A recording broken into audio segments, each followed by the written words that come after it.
ഇപ്പോൾ അവസാന നിമിഷങ്ങളിലേക്ക് കടക്കുകയാണ്.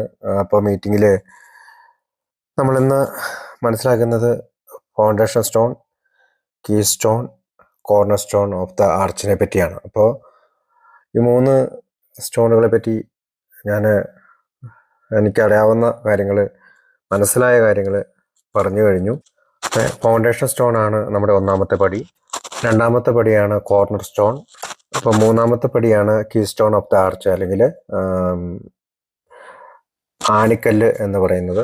അപ്പോൾ സ്വാതന്ത്ര്യത്തിലേക്കുള്ള വഴി എന്നാണ് അതിന് പറയുക. അപ്പോൾ അതിലേക്കുള്ള ആർച്ച് നിർമ്മിക്കുന്നതിലെ 3 മെയിൻ കല്ലുകളാണ് ഈ 3 കല്ലുകൾ. അപ്പോൾ സ്വാതന്ത്ര്യത്തിലേക്ക് നീങ്ങാനായിട്ടുള്ള കവാടത്തിൻ്റെ ആണിക്കല്ലാണ് മൂന്നാമത്തെ പടി. അപ്പോൾ മൂന്നാമത്തെ പടി ആണിക്കല്ലാണെന്ന് പറയുന്നതോടൊപ്പം തന്നെ മറ്റ് പടികൾ കൂടി ഉണ്ടെങ്കിൽ മാത്രമേ ഈ ആണിക്കല്ലിന് അവിടെ നിലനിൽക്കാൻ സാധിക്കുകയുള്ളൂ. അപ്പോൾ ബാക്കിയുള്ള പടികൾ കൂടി നിന്നാൽ മാത്രമേ ആണിക്കല്ലിന് നിൽക്കാൻ പറ്റുള്ളൂ. ആണിക്കല്ലുണ്ടെങ്കിൽ മാത്രമേ ബാക്കിയുള്ള കല്ലുകൾക്ക്, അതായത് ബാക്കിയുള്ള പടികളുടെയുള്ള കല്ലുകൾ, ആർച്ചിലെ കല്ലുകൾ, മറ്റു പടികളാണ് ആർച്ചിലെ കല്ലുകൾ എന്ന് വിചാരിക്കുകയാണെങ്കിൽ നിൽക്കാൻ സാധിക്കുകയുള്ളൂ. ചുരുക്കത്തിൽ മൂന്നാമത്തെ പടിയാണ് ബാക്കിയുള്ള എല്ലാ കല്ലുകളെയും ചേർത്ത് പിടിച്ചു നിർത്തുന്നത്.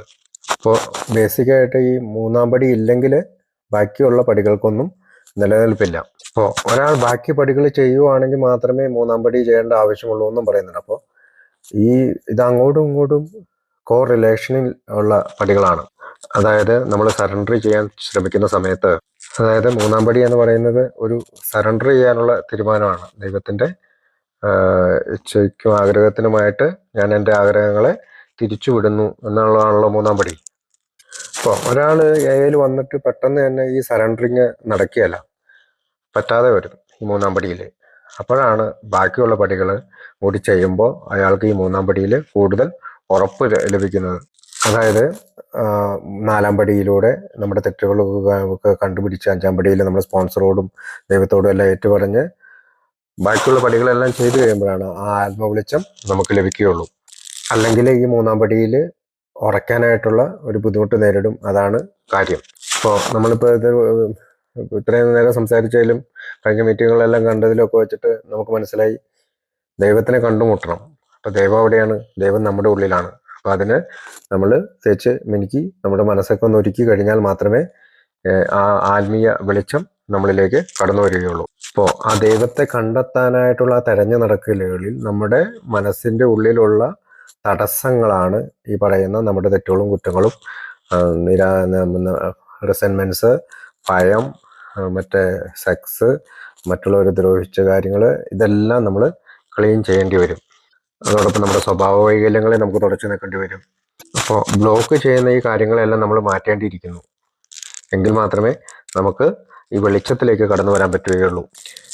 അപ്പോൾ മാത്രമേ നമുക്ക് ഈ സറണ്ടർ എന്നുള്ള കാര്യം നമുക്ക് ജീവിതത്തിൽ പ്രവർത്തിക്കാൻ പറ്റുകയുള്ളൂ. അതുകൊണ്ടാണ് നമ്മൾ തീരുമാനിച്ചു എന്ന വാക്ക് മൂന്നാം പടിയിൽ കാണുന്നത്. സറണ്ടർ ചെയ്യാനായിട്ട് തീരുമാനിച്ചു. അപ്പോൾ തീരുമാനിച്ചു കഴിയുമ്പോഴും നമുക്കത് പറ്റാതെ വരുമ്പോഴാണ് മറ്റുള്ള പടികൾ ചെയ്ത് കഴിയുമ്പോൾ നമുക്കതിന് കൂടുതൽ കരുത്തുറ്റ ഒരു തീരുമാനത്തിലേക്ക് നമുക്ക് എത്താൻ സാധിക്കുന്നത്. അപ്പോൾ മൂന്നാം പടിയാണ് കീ സ്റ്റോൺ.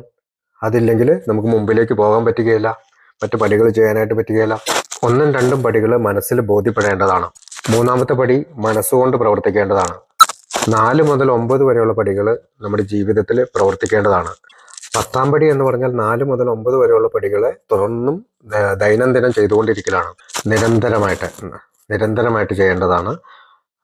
10ാം പടിയിൽ നിരന്തരമായിട്ട് നമ്മൾ 4ഉം 9ഉം പടികളാണ് ചെയ്യുന്നത്. അപ്പോൾ 11ഉം 12ഉം പടികളിലൂടെ മാത്രമേ നമുക്ക് വളർച്ച കൈവരിക്കാൻ സാധിക്കുകയുള്ളൂ. അപ്പോൾ 11ാം പടിയിൽ നമ്മൾ എത്തുമ്പോൾ നമ്മൾ കുറച്ചും കൂടി ദൈവത്തിൻ്റെ കാര്യത്തിൽ സ്ട്രോങ് ആവുകയും 3ാം പടി കുറേ കൂടി ഉറപ്പിക്കാനും സാധിക്കുന്നത് ഈ 11ാം പടി കഴിയുമ്പോഴാണ്. അപ്പോൾ 3ാം പടിയിൽ തീരുമാനിച്ച ഒരു കാര്യം നടപ്പിലാവുന്നത് 11ാം പടിയിൽ എത്തുമ്പോഴാണ്. അപ്പോൾ എല്ലാ പടികളും വേണം, അതോടൊപ്പം തന്നെ ഈ 3ാം പടിയും വേണം. അപ്പോൾ കവാടം നിർമ്മിക്കുന്നതിനായിട്ട് ആൽക്കഹോളിക്സ് അനോണിമസിന്റെ ബുക്കിൽ ആദ്യത്തെ 103 പേജുകളിലാണ് ഈ 12 പടികൾ വിവരിക്കുന്നത്. 1ാം പടി വിശദീകരിക്കുന്നതിനായിട്ട് 1 മുതൽ 43 വരെയുള്ള പേജുകളാണ് മാറ്റിവെച്ചിരിക്കുന്നത്. ഡോക്ടറുടെ അഭിപ്രായം 8 പേജാണ്. അപ്പോൾ അതും കൂടി കൂട്ടുമ്പോൾ 1ാം പടിയുടെ ഭാഗമായി ചേർക്കേണ്ടതാണത്. അപ്പോൾ 51 പേജുകളിലായിട്ടാണ് 1ാം പടി വിശദീകരിച്ചിരിക്കുന്നത്. സ്റ്റെപ്പ് 2, 3 അതായത് പടി 1, 2, 3 19 പേജുകൾ, അതായത് പിന്നീടുള്ള 43 മുതൽ 62 വരെയുള്ള പേജുകൾ നീക്കി വെച്ചിരിക്കുന്നു. സ്റ്റെപ്പ് 4, 5, 6, 7, 8, 9 എന്നിവയ്ക്ക് 20 പേജുകളാണ്. അതായത് പിന്നീടുള്ള 43 മുതൽ 82 വരെയുള്ള പേജുകൾ നീക്കി വെച്ചിരിക്കുന്നു. പിന്നീട് സ്റ്റെപ്പ് 10, 11, 12 എന്നിവയ്ക്കായി 20 പേജുകൾ, അതായത് പേജ് നമ്പർ 83 മുതൽ 103 വരെയുള്ള പേജുകൾ വിവരിച്ചിരിക്കുന്നു. ഇതിനർത്ഥം ഒന്നാം പടിക്കാണ് ബുക്കിൽ ഏറ്റവും കൂടുതൽ പേജുകൾ നീക്കി വെച്ചിരിക്കുന്നത്. അപ്പോൾ ഒന്നാം പടിയിൽ ഉള്ള സമ്മതവും, രണ്ടാം പടിയിലുള്ള വിശ്വാസവും, മൂന്നാം പടിയിലുള്ള തീരുമാനവുമാണ് ഈ ആർച്ചിന് വേണ്ടിയിട്ട് വേണ്ടത്. അപ്പോൾ ഒന്നാം പടിയിൽ പരാജയം സമ്മതിക്കുന്ന ഞാൻ രണ്ടാം പടിയിൽ ഈ 1ഉം 2ഉം പടികൾ മനസ്സിൽ ഉൾക്കൊണ്ടുകൊണ്ട് ഉറപ്പിച്ചുകൊണ്ട് ഒരു സ്വീകാര്യത അല്ലെങ്കിൽ let go, acceptance and let go എന്നീ 2 തത്വങ്ങൾ സ്വീകരിച്ചുകൊണ്ട് 1ഉം 2ഉം 3ഉം പടികളിലൂടെ നമ്മൾ നിരന്തരം ചെയ്തുകൊണ്ടിരിക്കുകയാണ്. അപ്പോൾ ഒരംഗത്തിന് 1ഉം 2ഉം പടികൾ ബോധ്യപ്പെട്ടാൽ മാത്രമേ മൂന്നാം പടിയിൽ സ്വന്തം ഇച്ഛയും ആഗ്രഹവും ദൈവത്തിൻ്റെ ഇതിൽ തിരിച്ചുവിടാനായിട്ട് സാധിക്കുകയുള്ളൂ. അപ്പോൾ 4ഉം 9ഉം പടി പ്രോഗ്രാം ഓഫ് ആക്ഷൻ എന്ന് പറയുന്നത്. അപ്പോൾ പ്രവൃത്തി ആവശ്യമുള്ള അതാണ് പടികൾ. 10ആം പടി ഇവയുടെ എല്ലാം ആവർത്തനമാണ്. അപ്പോൾ ആദ്യം പറഞ്ഞാൽ 11ഉം 12ഉം പടികൾ വളർച്ചയുടെ അല്ലെങ്കിൽ ഓരോ ആൽക്കഹോളിക് അനോണിമസിലെ അംഗത്തിൻ്റെ പുരോഗതിയുടെ പടികൾ എന്നാണ് പറയുന്നത്. അപ്പോൾ ഇത് മരണം വരെയുള്ള ഒരു ജീവിത രീതിയാണ്.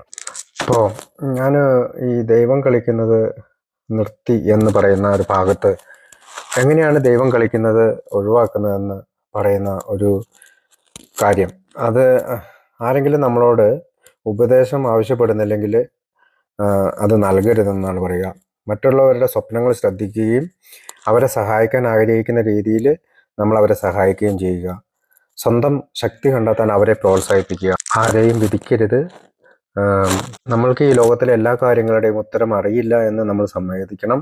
അതല്ലെങ്കിൽ എനിക്ക് അറിയില്ല എന്നുള്ളതാണ് ഏറ്റവും വലിയ തിരിച്ചറിവ് എന്ന് എനിക്ക് മനസ്സിലാക്കണം. ഇപ്പോൾ ഒരു സ്പോൺസറിൽ ആത്മവിശ്വാസം അർപ്പിച്ച് നമ്മൾ അദ്ദേഹത്തിൻ്റെ കൂടെ പ്രവർത്തിക്കണം. അപ്പോൾ ഈ ലോകത്തിൽ ദൈവത്തിൻ്റെ ഉദ്ദേശത്തിനനുസരിച്ച് വിശ്വസിച്ചും പ്രവർത്തിക്കാൻ ഞാൻ തയ്യാറാകണം.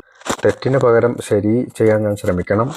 ഓരോ വ്യക്തിയിലും ദൈവികതയുണ്ട്. അപ്പോൾ ആ ദൈവികതയെ നമ്മൾ തിരിച്ചറിയണം, അതിനെ ബഹുമാനിക്കണം. അപ്പോൾ ഒന്നാം പടിയിൽ മദ്യത്തിന് ഞാൻ അടിമപ്പെട്ടു എന്ന് സമ്മതിച്ചു. രണ്ടാം പടിയിൽ ഈശ്വര സഹായം കൂടിയേ തീരുവെന്ന് തിരിച്ചറിഞ്ഞു. മൂന്നാം പടിയിൽ തീരുമാനങ്ങൾ ദൈവത്തിന് സമർപ്പിച്ചു. നാലാം പടിയിൽ നമ്മെ സത്യസന്ധരായി നോക്കിക്കണ്ടു. അഞ്ചാം പടിയിൽ മറ്റൊരാളുടെ സഹായവും ആവശ്യമാണെന്ന് ബോധ്യപ്പെട്ടു. ആറാം പടിയിൽ ദൈവസന്നിധിയിൽ ഒരുക്കത്തോടെ എത്തിച്ചേർന്നു. ഏഴാം പടിയിൽ ദൈവത്തോട് വന്നുപോയ കുറവുകൾ ഏറ്റുപറഞ്ഞു. എട്ടാം പടിയിൽ ഉപദ്രവിച്ചവരുടെ എല്ലാം രമ്യതപ്പെടാനുള്ള മനസ്സുണ്ടായി. ഒമ്പതാം പടിയിൽ കുറ്റസമ്മതം വിവേകപൂർവ്വമായിരിക്കണമെന്നും പഠിച്ചു. 10ആം പടിയിൽ നമ്മിൽ നന്മയും തിന്മയും ഉണ്ടെന്ന് നാം തിരിച്ചറിഞ്ഞു. 11ആം പടിയിൽ ദൈവവുമായി നല്ല ബന്ധം സ്ഥാപിച്ചു. 12ആം പടിയിൽ ഈ സദ്വാർത്ത മറ്റ് മധ്യവരിലെത്തിക്കാൻ തീരുമാനിച്ചു. ഇതാണ് ഒരു ഷോർട്ട് ഫോമായിട്ട് പറഞ്ഞാൽ. അപ്പോൾ നമ്മൾ ബുക്കിൽ വായിക്കുന്നുണ്ട്, നമ്മളുടെ പാത തികച്ചും പിന്തുടരുന്നവർ പരാജയപ്പെടുക വിരളമാണ്. അപ്പോൾ ഈ സ്വാതന്ത്ര്യത്തിലേക്കുള്ള പാതയെ പറ്റിയാണ് പറയുക. നമുക്കറിയാം, 1ഉം 2ഉം 3ഉം പടികൾ ചെയ്തതിന് ശേഷം നമ്മൾ 4ഉം 5ഉം 6ഉം 7ഉം 8ഉം 9 പടികളെല്ലാം ഒരു പ്രാവശ്യമെങ്കിലും ഒരൊറ്റ തവണ എന്ന രീതിയിൽ ചെയ്തതിന് ശേഷം 10ആം പടിയിൽ, അതായത് തെറ്റുകൾ ചെയ്യുമ്പോഴെല്ലാം ഉടനെ സമ്മതിച്ചുകൊണ്ട് നമ്മൾ തുടരുകയാണ് ചെയ്യുക. അപ്പോൾ നമ്മളൊരു പടികൾ എന്ന് പറയുമ്പോൾ നമ്മളൊരു സ്റ്റെപ്പ്, ഇങ്ങനെ ഒരു ലാഡർ അല്ലെങ്കിൽ ഒരു ഏണി ഇങ്ങനെ കുത്തനെ നിൽക്കുന്നെന്ന് വിചാരിക്കുന്ന രീതിയിൽ 4, 5, 6, 7, 8, 9 പടികൾ കയറിയതിന് ശേഷം 10ആം പടിയിൽ നിന്ന് തുടർച്ചയായിട്ട് ചെയ്യുക. അപ്പോൾ ഒരു പ്രാവശ്യം ഇത് ചെയ്യുന്നതിന് ശേഷം എന്നോട് ഒരു പഴമക്കാരൻ പറഞ്ഞത് എങ്ങനെയാണ്, ഇങ്ങനെ കുത്തന ലാഡർ പോലെയുള്ള പടികളല്ല, ചെയ്ത് കഴിഞ്ഞതിന് ശേഷം ഇത് നിൽക്കുന്നത് നിലത്തിങ്ങനെ നിരത്തിട്ടിരിക്കുന്ന പോലെയാണ്. അപ്പോൾ 10ആം പടിയിലാണ് നമ്മൾ ഒരു ദിവസം നിൽക്കുന്നതെങ്കിൽ ചിലപ്പോൾ നമുക്ക് 3ആം പടിയിലേക്ക് ചാടേണ്ടി വരും, 2ആം പടിയിലേക്ക് ചാടേണ്ടി വരും, 3ആം പടിയിലേക്ക് ചാടേണ്ടി വരും. അതായത് പാരലായിട്ട് പടികൾ ചെയ്യുക എന്ന് പറയുന്നത് പടികൾ ചെയ്ത ശേഷമുള്ള ജീവിതത്തിൽ സംഭവിക്കുന്നതാണ്. അതായത് ഒരാളുടെ സഹായത്താൽ നമ്മൾ പടികൾ ചെയ്തതിന് ശേഷം ദൈനംദിനം ഈ ജീവിതത്തിൽ സംഭവിക്കുന്നതാണ്. കാരണം നമുക്കറിയാം, 1ആം പടി മാത്രമേ 100% പൂർണ്ണമായിട്ടുള്ള തോതിൽ ചെയ്യാൻ സാധിക്കുകയുള്ളൂ. ബാക്കി എല്ലാ പടികളും വീണ്ടും വീണ്ടും 24 മണിക്കൂർ ജീവിതത്തിൽ കടന്ന് വരാം. അതാണ് ബിഗ് ബുക്ക് പറയുന്നത്. അതനുസരിക്കുകയാണ് ഒരു അങ്ങനെ ചെയ്യേണ്ടത്. അതിന് ബിഗ് ബുക്ക് പറയുന്നത് ഞങ്ങളുടെ പാത, അതായത് ബുക്കിൽ പറയുന്നതിൻ്റെ പാത പിന്തുടരുക എന്നുള്ളതാണ്. ഒരാൾ ചോദിക്കുകയാണ് എന്തിനാണ് വീണ്ടും വീണ്ടും പഠിക്കേണ്ടത്? അതിനർത്ഥം എന്തുകൊണ്ടാണ് നമ്മൾ വീണ്ടും വീണ്ടും കുടിച്ചത് എന്നതാണ്. കാരണം നമ്മൾ ഇന്ന് കുടിച്ചതുപോലെയല്ല എന്നാൽ പിറ്റേ ദിവസം കുടിച്ചത്. അപ്പോൾ ഈ പ്രോഗ്രാമിലൂടെ ഇഴുകിച്ചേർന്ന് എല്ലാ ദിവസവും ഈ പടികൾ പരിശീലിക്കേണ്ടതുണ്ട്. കാരണം കുടിക്കുന്ന കാലഘട്ടത്തിൽ ഒരു ദിവസം പോലെ ആയിരുന്നില്ല പിറ്റേ ദിവസം കുടിച്ചിരുന്നത്, വ്യത്യസ്തമായിരുന്നു. അതുപോലെയാണ് റിക്കവറിയുടെ കാലത്ത്. മോചനം എന്ന് പറയുന്നത് മദ്യത്തിൽ നിന്നുള്ള ഒരു താൽക്കാലിക ശമനമാണ്, അല്ലെങ്കിൽ ഡെയിലി റിപ്രൈവ് എന്നാണ് പറയുക. ഡേ ബൈ ഡേ ഉണ്ടാകുന്ന ഒരു ആത്മീയ സ്വസ്ഥിതി അല്ലെങ്കിൽ ഒരു ആത്മീയ അവസ്ഥ എന്നതാണ്. അപ്പോൾ ഈ മദ്യത്തിൽ നിന്നുള്ള താൽക്കാലിക ശമനത്തിന് വേണ്ടിയിട്ട് ഈ ആത്മീയ അവസ്ഥയെ വളരെയധികം ഡിപ്പെൻഡ് ചെയ്തിട്ടുണ്ട്. അപ്പോൾ പടികളാണ് നമ്മുടെ ഈ ആത്മീയ അവസ്ഥയെ അല്ലെങ്കിൽ സ്പിരിച്വൽ കണ്ടീഷനെ തുടർന്നു കൊണ്ടുപോകാനും ലോങ് ടൈം സോബറിറ്റിയിൽ നിലനിർത്തുവാനും കാത്തു സൂക്ഷിക്കുവാനും എല്ലാ ദിവസവും സഹായിക്കുന്നത്. അപ്പോൾ 4-ാം പടിയിൽ ധാർമ്മിക നിലവാരം നിലനിർത്തുന്ന ഞാൻ, ഷിബു എന്ന് പറയുന്ന ഞാൻ, 5-ാം പടിയിൽ മറ്റൊരാളോട് ഏറ്റുപറയുകയും 6-ാം പടിയിൽ ദൈവം എൻ്റെ ഈ സ്വഭാവം അല്ലെങ്കിൽ പഴയ സ്വഭാവമൊക്കെ മാറ്റിത്തരാൻ തയ്യാറാവുന്നു. 7-ാം പടിയിൽ കുറ്റങ്ങൾ മാറ്റുവാനായിട്ട് ദൈവത്തോട് അപേക്ഷിക്കുന്നു. 8-9 പടികളിൽ ഉപദ്രവിച്ചവരുടെ പട്ടിക തയ്യാറാക്കി പരിഹാരം ചെയ്യുന്നു. 10-ാം പടിയിൽ യഥാർത്ഥത്തിൽ നമ്മൾ നമ്മുടെ വിലയിരുത്തലുകൾ തുടരുകയും തെറ്റ് ചെയ്യുമ്പോൾ ഉടനെ സമ്മതിക്കുകയും ചെയ്യുന്നു. അപ്പോൾ പാസ്റ്റിലുണ്ടായ അല്ലെങ്കിൽ ഭൂതകാലത്തുണ്ടായ തെറ്റുകുറ്റങ്ങളുടെ കണക്ക് ഒറ്റത്തവണ തീർത്തതിന് ശേഷം വർത്തമാനകാലത്തിൻ്റെ തെറ്റ് ഉടനെ സമ്മതിക്കുകയും അതിന് പരിഹാരം വേണമെങ്കിൽ പരിഹാരവും ചെയ്തുകൊണ്ട് ദൈവവുമായിട്ടുള്ള അടുപ്പം കൂട്ടി 11-ാം പടിയിലൂടെ മുന്നോട്ട് പോയി ജീവിതത്തിൽ ചെയ്യുന്ന എല്ലാ പാപങ്ങൾക്കും പരിഹാരമായിട്ട് 12-ാം പടിയിൽ നമ്മൾ 12-ാം പടി ചെയ്യുകയാണ്. കാരണം മറ്റൊരാൾക്ക് സന്ദേശം കൊടുക്കുന്നത് നമ്മൾ ജീവിതത്തിൽ ചെയ്തു പോയ പാപങ്ങൾക്ക് പരിഹാരമായിട്ടാണ്, തെറ്റുകൾക്ക് പരിഹാരമായിട്ടാണ്. ബിൽ ഡബ്ല്യു എഴുതിയിട്ടുള്ള 12-12 അല്ലെങ്കിൽ 12 പടി 12 പാരമ്പര്യത്തിൻ്റെ മുഖവരിയിൽ ഇങ്ങനെ പറയുന്നുണ്ട്: ആത്മീയ സ്വഭാവമുള്ള ഒരു കൂട്ടം തത്വങ്ങളാണ് 12 പടികൾ. ഒരു ജീവിത രീതിയായി അവ ശീലിക്കുകയാണെങ്കിൽ മദ്യപാനം എന്ന ഒഴിയാപാതയെ പുറന്തള്ളാനും കഷ്ടത അനുഭവിക്കുന്നവനെ ജീവിതത്തിൽ സന്തോഷവാനായും പൊതുവിൽ പ്രയോജനപ്രദമായ ജീവിതം നയിക്കുന്നവനായും മാറ്റിയെടുക്കാൻ സാധിക്കുകയും ചെയ്യും. ബിൽ ഡബ്ല്യു പറയുന്നുണ്ട് 12 പടികൾ നാം നമുക്ക് വേണ്ടി പരിശീലിക്കുന്നതാണ്. നമ്മുടെ സ്വബോധത്തിനായിട്ട്, നമ്മുടെ മാനസിക ആരോഗ്യം സംരക്ഷിക്കുന്നതിനായിട്ട്, നമ്മുടെ വികാരങ്ങളെ നമുക്ക് വേണ്ടി നിയന്ത്രിക്കാൻ വേണ്ടി, നാം നമുക്ക് വേണ്ടിയിട്ടാണ് മറ്റുള്ളവർക്ക് നന്മ ചെയ്യുന്നത്, നാം നമുക്ക് വേണ്ടിയിട്ടാണ് ധർമ്മം അനുഷ്ഠിക്കുന്നത്, നാം എല്ലാം നമുക്ക് വേണ്ടി ചെയ്യുന്നു. നമുക്ക് കൂടുതൽ സുബോധം ലഭിക്കുന്നതിനായിട്ട്, സുബോധത്തിൽ നിലനിൽക്കുന്നതിനായിട്ട് ആണ് ഓരോ ആളുകളും പ്രവർത്തിക്കുന്നത്.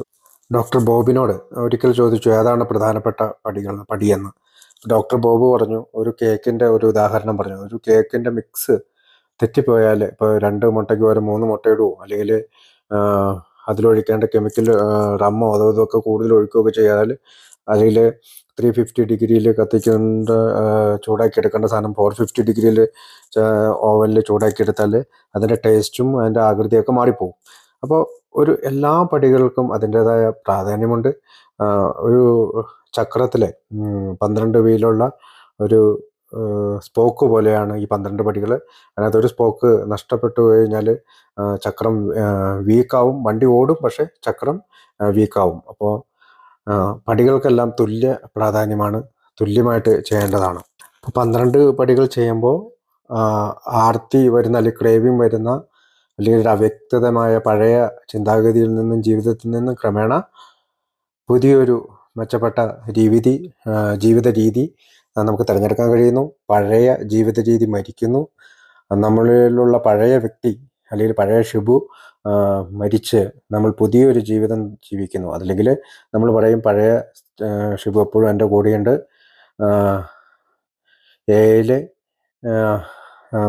വന്നു കഴിഞ്ഞപ്പോൾ അതൊരു പുതിയ ഷിബു അല്ലെങ്കിൽ പുനർജനിക്കപ്പെട്ടു എന്നുള്ളൊരു വാക്ക് പറയുന്നുണ്ട് ബുക്കിൽ.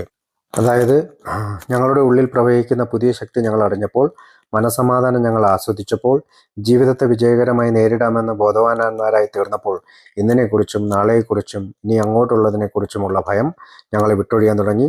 ഞങ്ങൾ പുനർജനിക്കപ്പെട്ടു എന്ന് പേജ് നമ്പർ 62 പറയുന്നുണ്ട്. ഇപ്പോൾ നമ്മൾ 3-ാമത്തെ പടിയിലായിരിക്കുന്നു.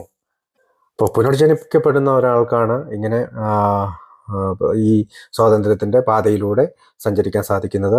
ഇത്രയും പറഞ്ഞുകൊണ്ട് ഞാനിവിടെ എൻ്റെ ഷെയറിങ് നിർത്തുകയാണ്.